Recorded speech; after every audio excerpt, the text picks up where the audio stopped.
Hello students, all of you are welcome to our class of English, and now we are going to learn our chapter number 9. Chapter number 9 is Bholi. Bholi, the chapter is written by a very famous writer K.A. Abbas. Okay, K.A. Abbas.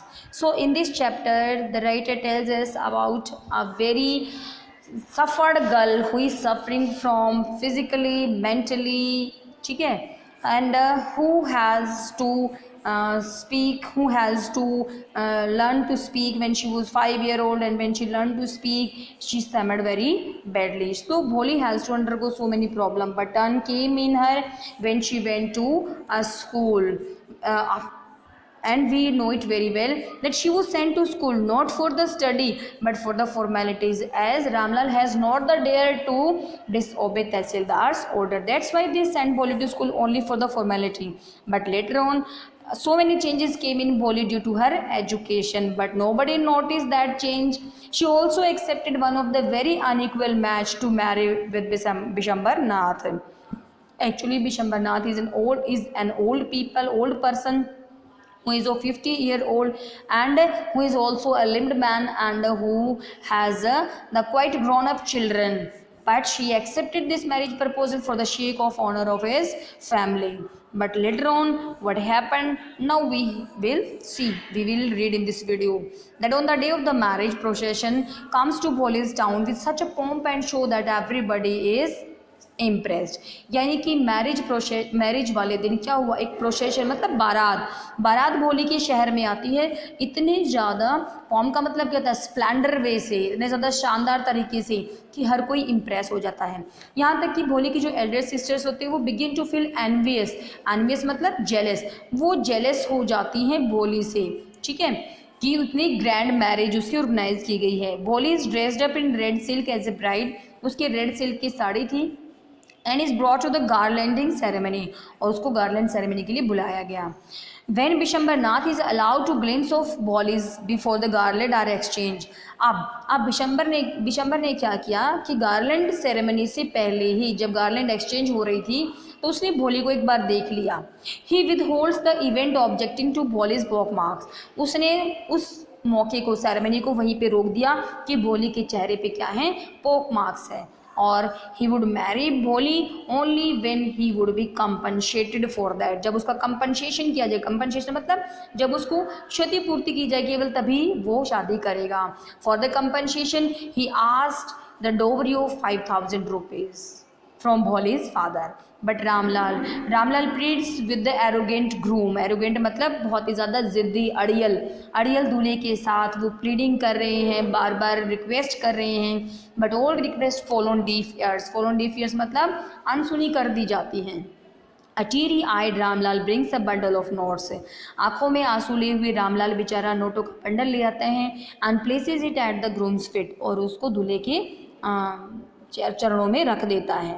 After this when Bishambar advances the garland भोली she angrily throws away the garland and valiantly declares that she would not marry a greedy man like Bishambar Nath. ठीक है, और उसके बाद जब पैसे मिल गए, when the greedy person satisfied all his greed, then Bishambar Nath advances to garland Bholi. Then Bholi very angrily throws away the garland into the fire very valiantly मतलब बहुत ज़्यादा गुस्से से. और क्या डिक्लेयर करती हैं, that she would not marry a greedy and mean man like Bishambar Nath. Her action startles everybody startle का मतलब चौंक जाता है. Then the elderly women in the gathering begin to criticize Bholi. फिर जो बड़ी बूढ़ी औरतें होती हैं जो वो भीड़ में वहाँ खड़ी हैं वो भोली को क्रिटिसाइज करती हैं for her defiance, उसके विरोध करने पे, उसके रिवोल्ट करने पे. भोली however very silently announce that she is no longer a dumb cow. वो उसको बताती है कि अब वो एक गूंगी गाय नहीं है. The marriage is called off. इस तरह से मैरिज बंद हो चुकी है, टल चुकी है. And the wedding party has to beat a hasty retreat. और जो वेडिंग पार्टी है उसको क्या करना पड़ा है, एक बुरी तरह से वहाँ से जाना पड़ा है. वैसे बीट का मतलब क्या होता है कि उनको एक धुन बजानी पड़ी है, बुरी सी धुन बजानी पड़ी है. Bholi assures her worried parents that she would serve them in. लेकिन जब फादर वरी करता है भोली के लिए that but what would be of the girl right now when she would not be married, what would happen to her when she became very old. Then Bholi assures her worried parents that she would serve them in their old age, कि भोली क्या करेगी old age में अपने parents की सेवा करेगी, and she would also join the same school where she got the education, and she would become the teacher one day. Her affectionate teacher, who had transformed her into a masterpiece, watching all the drama, now approved Bholi's decision, and she was very happy, very lovingly. She looks at Bholi and felt that it was her masterpiece, and now her creation had been completed. क्यों feel किया? Because she has turned a very deaf, dumb and witless fool girl into a very strong, confident and a rigid girl who has the proper sense to take over all her decision. So in this way we have completed the summary of chapter, and in next next beta we are reading about some of the word meaning in our chapter. So you needn't to write all the word meanings, just write 20 word meanings, whatever you feel very difficult for you. Expectation means hopes, किसी से हमें कोई hope होती है. Simpleton is who is very simple, who is not so clever, this is called simpleton. Nambardar is an official who collects revenue. Fallen off, dropped मतलब गिर जाना. So there is no need to write Hindi, only write the English to English word meanings. Okay. Fallon of का मतलब कहता है dropped, गिर जाना. Coat, bed से, चारपाई से. डैमेज्ड, इंजर हो जाना. ब्रेन, दिमाग, माइंड.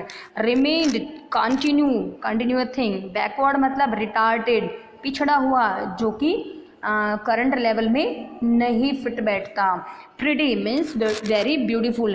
अटैक का मतलब a jolt, to a jolt. It's not an attack, it's not a hit by someone, but ये एक डिजीज़ का अटैक जो होता है उसको हम क्या बोलते हैं? टू अजोल्ट. स्मॉल पॉक्स एक डिजीज़ होती है. Entire, complete, permanently, forever. Disfigured हो जाता है, मेड समथिंग अगली. पोक मार्क्स क्या होते हैं? Marks left by small pox. Stammered, spoke with halting, जब बोल रहे हैं तो रुक रुक के बोल रहे हैं. मिमिक्ड का मतलब इमिटेट करना. यंगेस्ट मतलब सबसे छोटा. Prosperous, very rich. प्लेंटिक का मतलब in a lots of amount. Strong, very powerful. Settled मतलब फिक्स हो गया है. ब्राइड ग्रूम, मेल मैच होते हैं. वरीड, एंशियस होता है. ठीक है. इंटेलिजेंस, वेरी ब्रिलियंट होता है. सिंपलटन, ये मैंने आपको अभी भी बताया था, who is not so clever. ठीक है, ये सारी चीज़ें मैंने आपको अभी बताई थी. So there is no need to just learn them again and again. Perform का मतलब क्या होता है? To carry out something. Okay. Ceremony क्या होता है? रिलीजियस राइट्स होते हैं. रिवेन्यू होता है स्टेट्स इनकम होती है रिवेन्यूज में, जिसको आप लगान भी बोलते हो. रिप्रेजेंटेटिव क्या होते हैं? A member of the group होते हैं. Consulted, to ask for advice. Crazy मतलब पागल होना, मैड होना. फ्राइटेंड, स्केयर्ड होते हैं जो डर जाते हैं. Okay.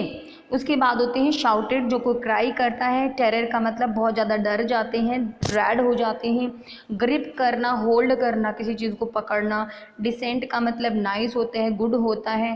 Pass on, to move forward, आगे चला देना होता है. Cared, so here is little bit mistake in the word care, because cared means to care for something. यहाँ पे केयर का मतलब क्या होगा आपका? To care for something. ठीक है, केयर फॉर समथिंग होता है केयर्ड हमारा. लेकिन यहाँ पे मीनिंग दिया हुआ हैव फोल्ड्स, तो हैव फोल्ड्स का वर्ड बिल्कुल अलग है. वो क्या होता है? श्रिंक, SHRINK, सिकुड़ा हुआ, श्रिंक्ड होता है. यहाँ पे केयर्ड का मतलब क्या हो गया? Care for something the meaning, और हैव फोल्ड्स जो मीनिंग दे रखा है उसका वर्ड क्या हो गया है? श्रिंक हो गया है. ठीक है, सो ध्यान रखना, वर्ड अलग है, मीनिंग अलग है. फर्स्ट वर्ड केयर का मीनिंग मैंने आपको बता दिया है, टू केयर फॉर समथिंग. इसका जो मीनिंग दिया हुआ है हैव फोल्ड्स, उसका मैंने वर्ड बता दिया है, वो क्या है? श्रिंक हो जाना होता है, सिकुड़ना होता है. ठीक है.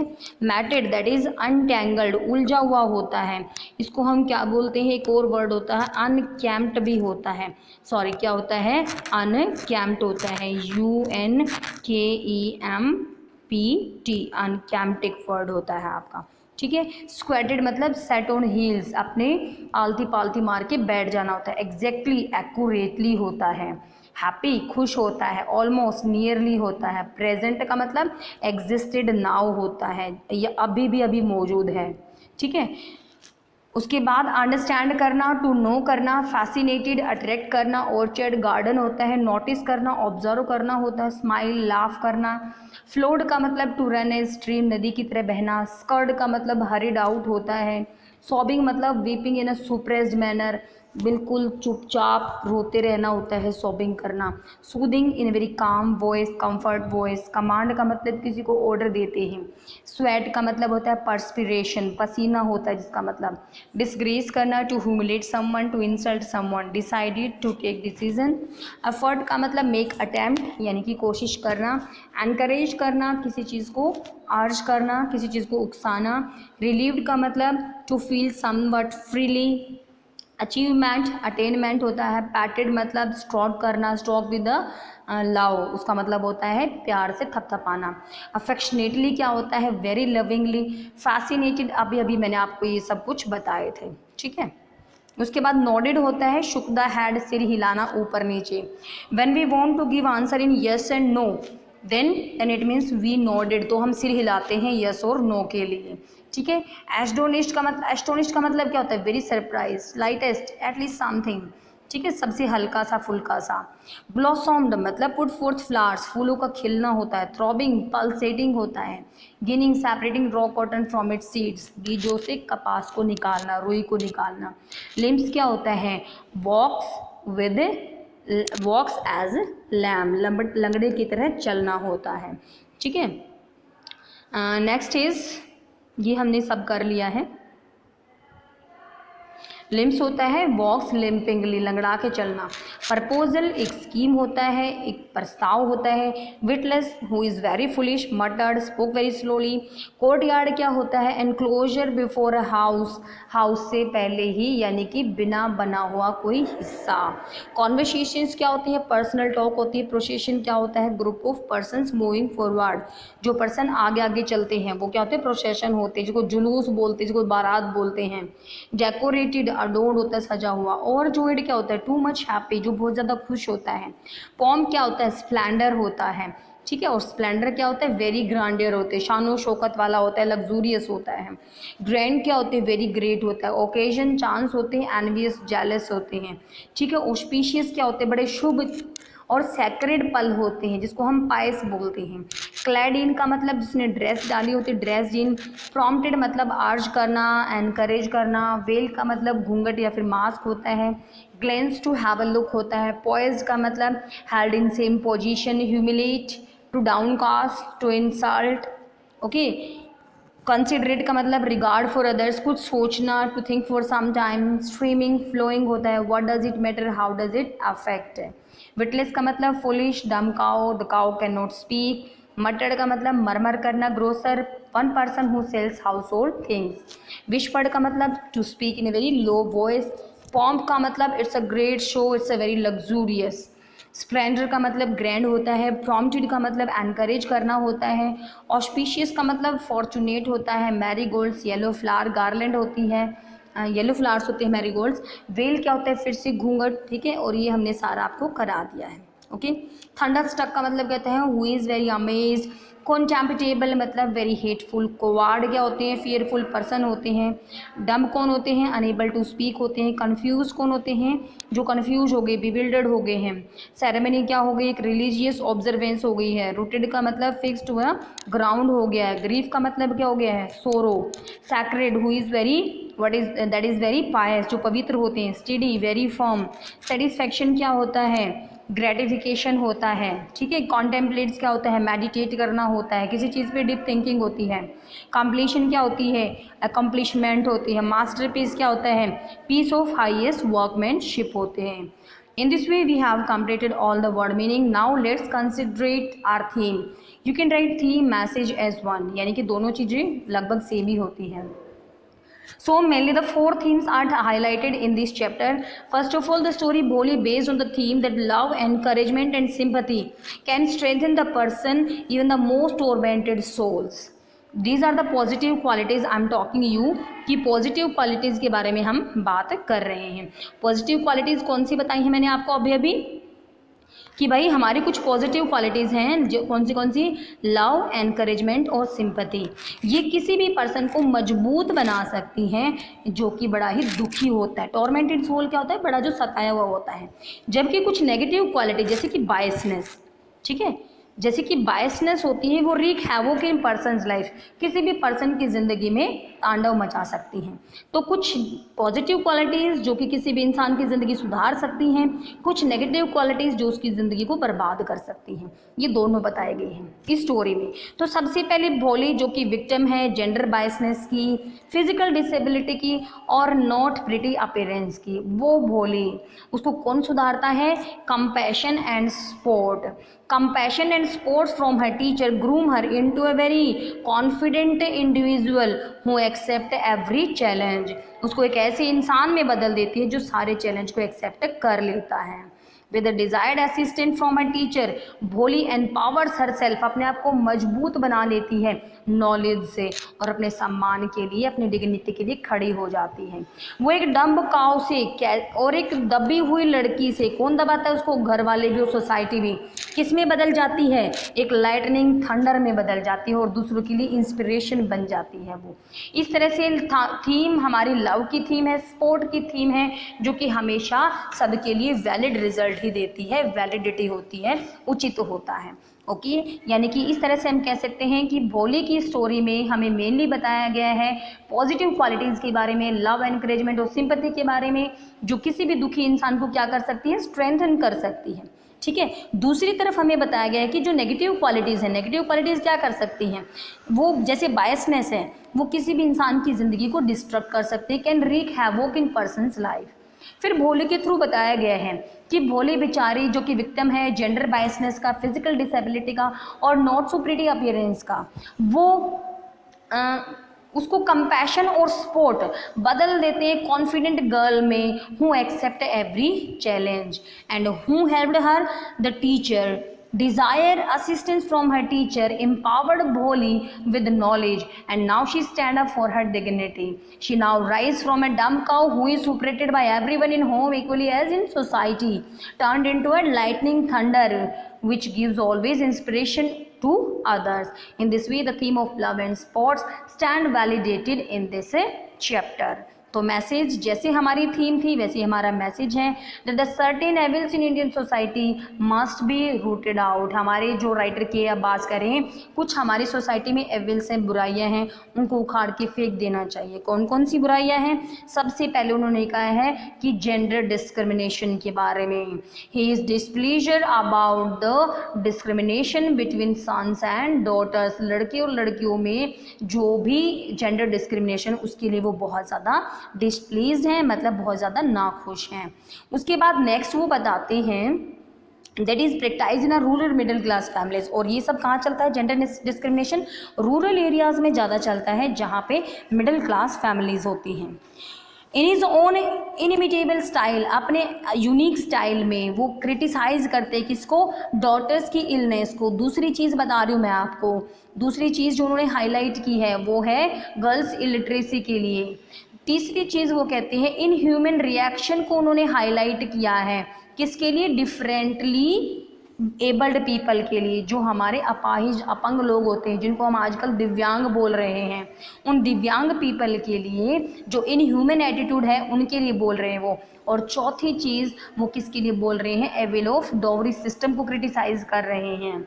और इसीलिए ये मैसेज कन्वे कर रहे हैं कि in the society everyone should be equal, both women and man.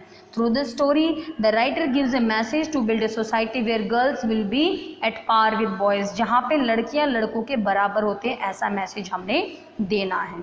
ठीक है, उसके बाद बात करते हैं हम टाइटल की। कहानी का टाइटल क्या है? तो टाइटल क्या है भाई? टाइटल हमारा है भोली। तो भोली टाइटल क्या उचित है? हम एक डम गर्ल भी दे सकते, डेफ एंड डम गर्ल दे सकते थे, हम एनकरेजियस गर्ल दे सकते थे, ठीक है, गर्ल विद डोमिनेटेबल पावर दे सकते थे, लेकिन क्या भोली नाम बिल्कुल ठीक है? Let us consider it. Yes, Bholi is a compact and well suited title for the story.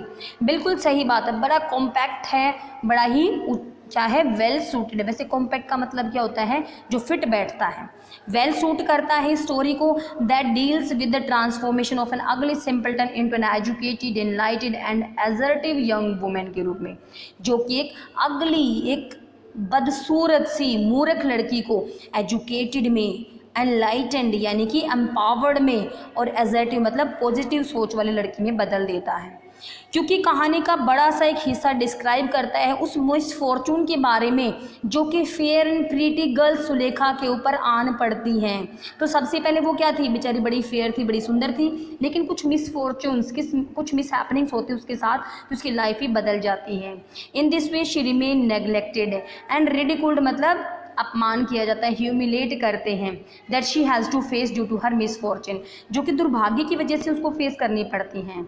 Her एनकरेजिस struggle, लेकिन अब उसने एक करेज वाला काम किया है, साहस वाला स्ट्रगल किया है अपने इल ट्रीटमेंट के बदले में। और फाइनल विक्ट्री किसकी हुई, भोली की, as a women who makes her choice, क्योंकि अब वो एक ऐसी वुमेन बदल चुकी है जो अपनी खुद की चॉइसेस कर सकती हैं।